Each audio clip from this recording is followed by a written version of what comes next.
Okay, this question right here, it says Jessica bought hot dog buns and hamburger buns for a neighborhood cookout. The total number of hot dog and hamburger buns was less than 50. And Jessica bought more hot dog buns than hamburger buns. If X represents hamburger buns and Y represents hot dog buns, the situation can be represented with the system below. So there are hamburger and hot dog. And it says X is hamburger. I'm gonna put B for burger right here just so I know which one is which. And then it says Y is hot dog, and I'm gonna put D for dogs. Does that make sense?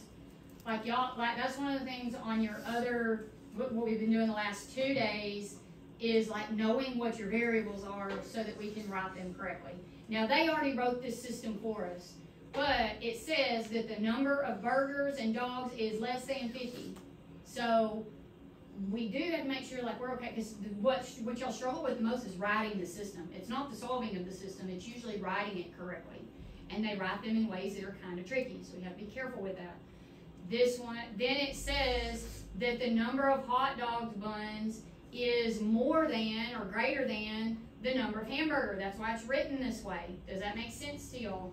Some of y'all, like, you miss the is in the problem because they don't always use the word is, right? So we have to be really, they could have said this one is not this type of problem, but if this problem had money in it, they could say that the hot dog buns cost more than the hamburger buns. Does that make sense? Because that's how I could read that. This is more than that.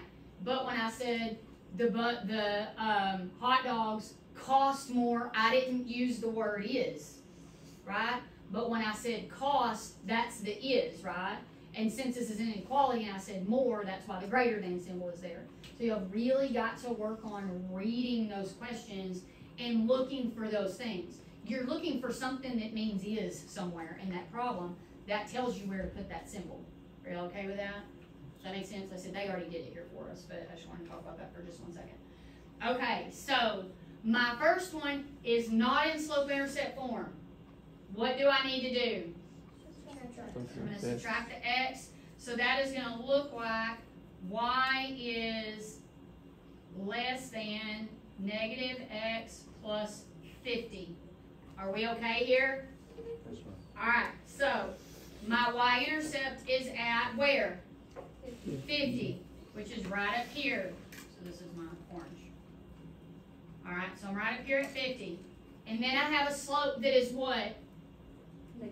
Negative 1. Now, if I look at this graph, my intervals are not by 1s, are they? They're by 10s. But if I do y over x, which is what slope is, right? My y interval is 10. My x interval is 10. And 10 divided by 10 is 1. So I can draw this as a 1-to-1 on my boxes. Does that make sense to y'all? All right, so I'm still allowed to go down 1 and over 1. Would I be able to do that if they didn't have the same interval?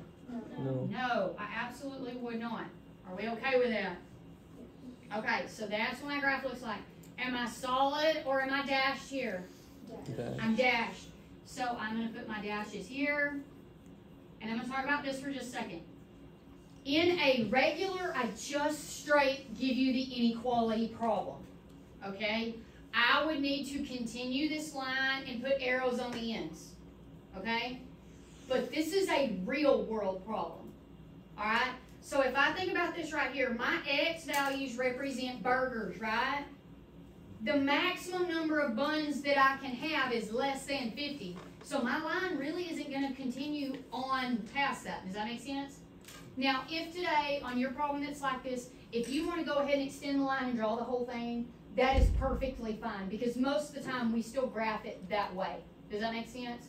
But in reality, it's going to stop because I can't have more than 50 of either one.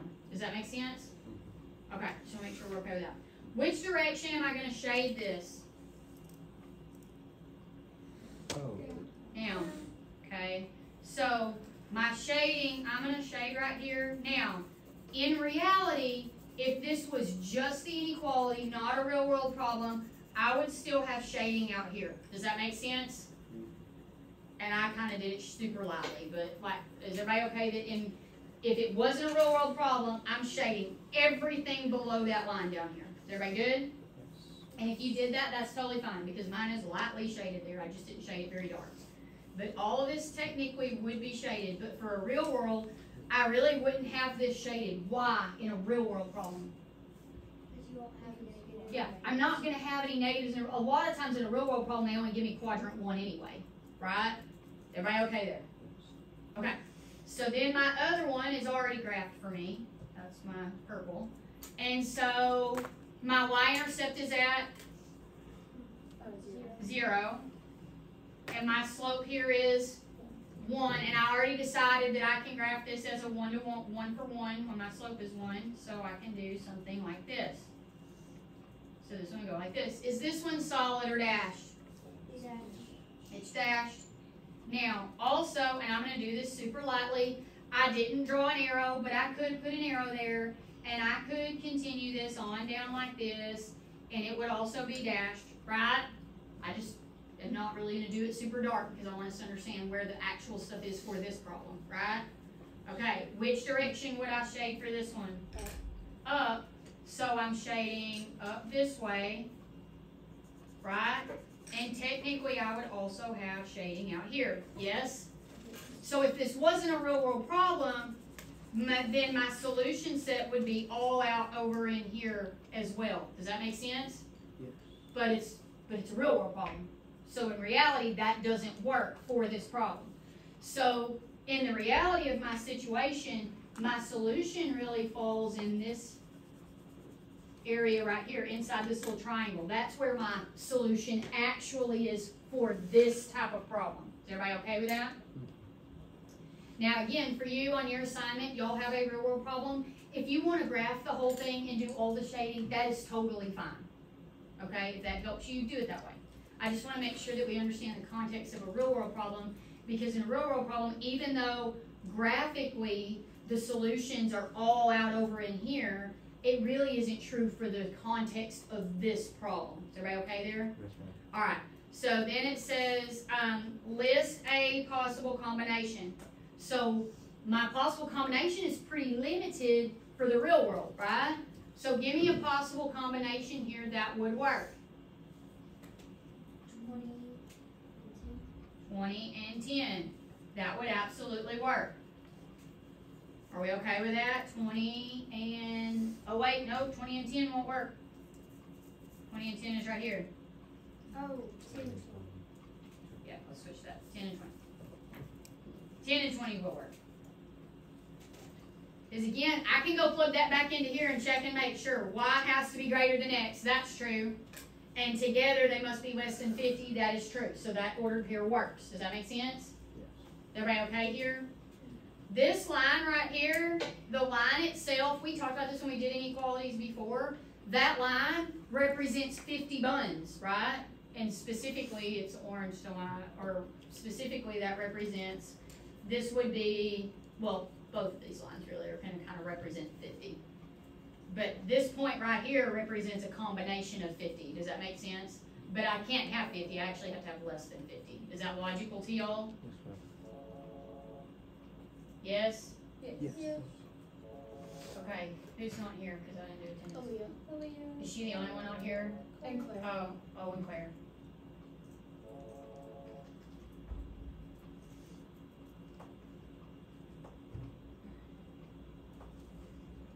Okay. All right. So then it says, are there any ordered pairs in the solution set? That do not make sense. We really just had this discussion. Which ordered pairs that would actually fall inside the solution set make sense? Do what? Or which ones don't make sense? Anyone that's negative. Anything that has negative, right? Okay, so anything that has a negative. Are we good there?